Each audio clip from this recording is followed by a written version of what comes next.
Welcome to పొలిటెంట్ media. ఉపరాష్ట్రపతి ఎన్నికకు సంబంధించి రంగం సిద్ధమైంది.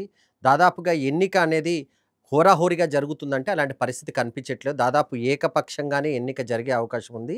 ఎన్డీఏ అభ్యర్థి ఎవరైతే ఉన్నారో మహారాష్ట్ర గవర్నర్‌గా ప్రస్తుతం ఉన్నారు రాధాకృష్ణన్ ఎన్నిక పూర్తిగా లాంఛనంగానే కనబడుతుంది. అయితే ఎంత మెజారిటీతో గెలుస్తాడనేది ఒక ఇష్యూ ఉంది తప్ప ఇండియా బ్లాక్‌కి సంబంధించి అభ్యర్థి ఎవరైతే తెలంగాణ ప్రాంతానికి సంబంధించిన మాజీ జస్టిస్ ఎవరైతే ఉన్నారో జస్టిస్ బి. సుదర్శన్ రెడ్డికి సంబంధించి ఇద్దరు అభ్యర్థులు మనకు కనపడుతున్నారు. ఒకవైపు ఎన్డీఏకి సంబంధించి రాధాకృష్ణన్ కనిపిస్తున్నారు. అదేవిధంగా ఇండియా బ్లాక్‌కి సంబంధించినంత వరకు మాత్రం బి. సుదర్శన్ రెడ్డి కనిపిస్తున్నారు.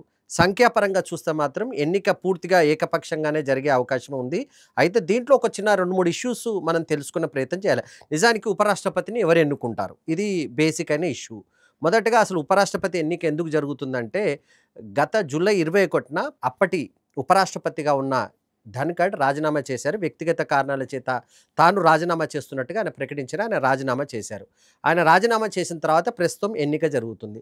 సో, ఎవరు ఎన్నుకుంటారు ఉపరాష్ట్రపతినంటే లోక్‌సభ, రాజ్యసభకు సంబంధించిన సభ్యులు మాత్రమే ఎన్నుకుంటారు.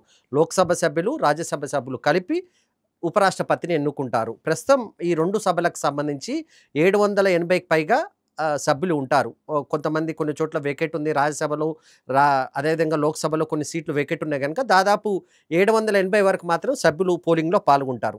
మెజారిటీ ఎంత రావాలంటే దాదాపు 390కి పైగా మెజారిటీ వస్తే గెలుపు ఈజీగా అవుతుంది. సో, ఇద్దరి బలాబలాలు ఎట్లుంటాయి, కొన్ని పార్టీలు కొంత దూరంగా ఉండాలని నిర్ణయించాయి. కొన్ని పార్టీలు మద్దతు ఇవ్వాలని నిర్ణయించాయి. ప్రధానంగా తెలుగు రాష్ట్రాలకు సంబంధించినంత వరకు తెలుగుదేశం పార్టీ ఇప్పటికే మద్దతు ఇచ్చింది. ఏపీలో ప్రతిపక్షంలో ఉన్న జగన్మోహన్ రెడ్డికి సంబంధించిన వైసీపీ కూడా ఎన్డీఏకే మద్దతు ప్రకటించిన నేపథ్యంలో అక్కడ ఈజీ క్లారిటీ ఉంది.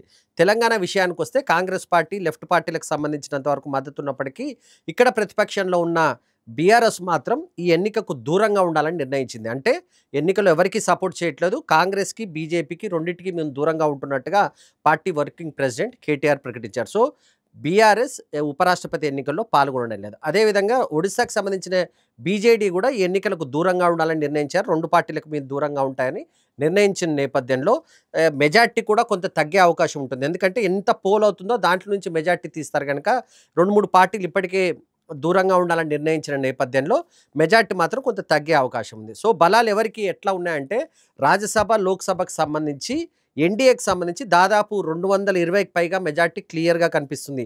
ఇది వైసీపీ కాకుండానే దాదాపు 240కి పైగా మద్దతు క్లియర్‌గా ఎన్డీఏకి సంబంధించి రాధాకృష్ణకు ఉంది. ఇప్పుడు వైసీపీ కూడా మద్దతు ఇస్తున్న నేపథ్యంలో అది దాదాపు 430కి పైగా పెరిగే అవకాశం ఉంది. ఇంకొంత పెరుగుతుందని కూడా బీజేపీ భావిస్తుంది.